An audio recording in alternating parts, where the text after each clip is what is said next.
কোথায় গেলি বিরাট কোহলির ফ্যান বেজরা? তোরা উঠে পড়ে লেগেছিলি যে এই শুভমান গিল ব্যর্থ হলে আবার তাকে গালাগালি দেব, এই গৌতম গম্ভীর ব্যর্থ হলে আবার তাকে গালাগালি দেব। তোদের সেগুড়ে বালি ভাই। ফাইনালি বন্ধুরা, ইতিহাস আমরা লিখেই ফেললাম। ইংল্যান্ডের যে এজবেস্টন স্টেডিয়ামে ভারতীয় দল ক্রিকেট ইতিহাসে কখনোই জিততে পারেনি, সেই স্টেডিয়ামে একটা 25 বছরই ছেলে শুভমান গিল তার ক্যাপ্টেন্সিতে ইংল্যান্ডকে রেকর্ড 336 রানের বড় মার্জিনে বন্ধুরা আমরা ইংল্যান্ডকে হারিয়ে দিয়ে এই সিরিজে সমতা বজায় করলাম, মানে এক বরাবরই করলাম। কি ঐতিহাসিক একটা দিন। ইচ অ্যান্ড এভরি প্লেয়ার, এই টিমে না ছিল বিরাট কোহলি, না ছিল রোহিত শর্মা, না ছিল রবিচন্দ্রন অশ্বিন। এই টিমটা যখন ইংল্যান্ডে যাচ্ছিল সবাই বলেছিল এই টিম 5-0-তে হারবে, এই টিম 1-1 বরাবরই করেছে, এই টিম সিরিজ জিতবে, এই টিমের প্রতি আমাদের আশা আছে। সকালে যখন বৃষ্টি হচ্ছিল না, তখন খুবই খারাপ লাগছিল যে ভাই আজকে এই জেতা ম্যাচটাকে আমরা জিততে পারবো না। কিন্তু ভাই উপরওয়ালাও আমাদের সাপোর্টে ছিল, বৃষ্টি হয়নি, ভারতীয় দল বাদবাকি 7টা উইকেট নিয়ে ম্যাচটা জিতেছে। ক্যাপ্টেন শুভমান গিল, যার কন্ট্রিবিউশনের কথা না বললেই নয় বন্ধুরা। রেকর্ড 400+ রান করেছে একটা ম্যাচে। প্রথম ইনিংসে 269, দ্বিতীয় ইনিংসে 161, যা আগে ক্রিকেট ইতিহাসে কেউ করতে পারেনি, সেটা শুভমান গিল করে দেখিয়েছে। কপিল দেব, সুনীল গাভাস্কার, বিরাট কোহলি, MS ধোনি, মোহাম্মদ আজাদুদ্দিন, সৌরভ গাঙ্গুলির মতো ক্যাপ্টেনরা যা করতে পারেনি, শুভমান গিল এই 25 বছর বয়সে এসে তার ক্যাপ্টেন্সির প্রথম ম্যাচ, যে এজবেস্টনে কেউ কখনো জিততে পারেনি, সেই এজবেস্টনে আজকে আমরা জিতলাম। বন্ধুরা, এই জেতার পিছনে আমরা যদি বলি যে প্রথম ইনিংসে 4 উইকেট নেওয়া আকাশদীপ সিং বা সিরাজ 6 উইকেট, দ্বিতীয় ইনিংসে আমরা যদি কথা বলি ম্যাচ উইনিং হয় শুভমান গিল, তো 400+ রান করেছে নো ডাউট। কিন্তু যে মানুষটার কথা সত্যি বেশি বেশি করে বলা উচিত সেটা হলো আকাশদীপ সিং। 6টা উইকেট নিয়েছে ভাই আজকে, 6টা উইকেট, যেখানে হ্যারি ব্রুক, জো রুট, অলি পোপের মতো, বেন ডাকাটের মতো বেস্ট প্লেয়ারদের সে আউট করেছে।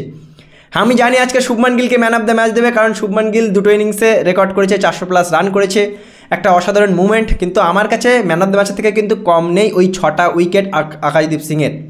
ব্রিলিয়ান্ট ভাই, এই টিমের প্রতি আমাদের আশাটা আরও বেড়ে গেল। যখন সবাই বলেছিল এই টিম জিততে পারবে না, এই টিম 5-0-তে হারবে, তখন একটা ইয়ং টিম জিতে গেল। প্রথম ম্যাচটাও কিন্তু আমরা জিততে পারতাম বন্ধুরা। এই সিরিজটা 1-1 এখন বর্তমান আছে, এটা কিন্তু 2-0 হতে পারতো। লাস্ট দিনে আমরা 350 রান ডিপেন্ড করতে পারিনি বোলিং খারাপের জন্য।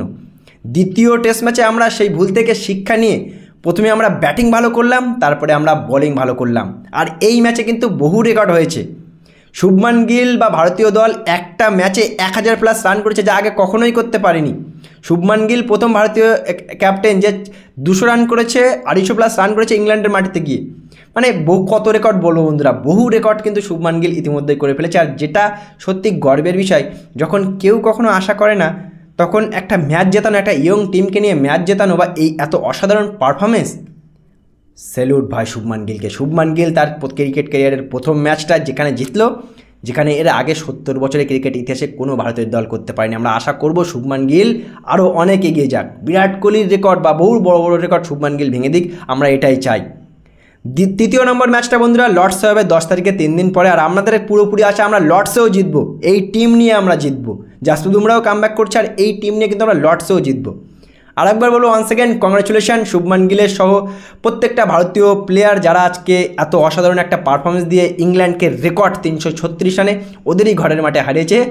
আর যে ইংল্যান্ড গর্ব করতো, যে ইংল্যান্ড অহংকার করতো যে ভারতীয় দল হয়তো এজবেস্টনে জিততে পারবে না, যেমন 2021 সালে ঋষভ পান্ত তার ব্যাটিং দিয়ে গাবার ঘামান ভেঙে দিয়েছিল, আজকে শুভমান গিলের ক্যাপ্টেন্সিতে একটা ইয়ং ভারতীয় দল ইংল্যান্ডের ঘামানটা ভেঙে দিল, চুরমার করে দিল, যে এজবেস্টনে আমরা এতদিন জিততে পারিনি, আজকে আমরা জিতলাম। প্রাউড অফ ইউ, মানে গর্ব করি এই টিমটাকে নিয়ে বন্ধুরা। সত্যি খুবই ভালো লাগছে এই অসাধারণ পারফরমেন্সে। তোমরা কি বলবে এই টিমের সম্পর্কে, বা আজকে কি তোমরা আশা করেছিলে যে এই ম্যাচ ভারতীয় দল জিতবে? মতামত অবশ্যই কমেন্ট সেকশনে জানাবে।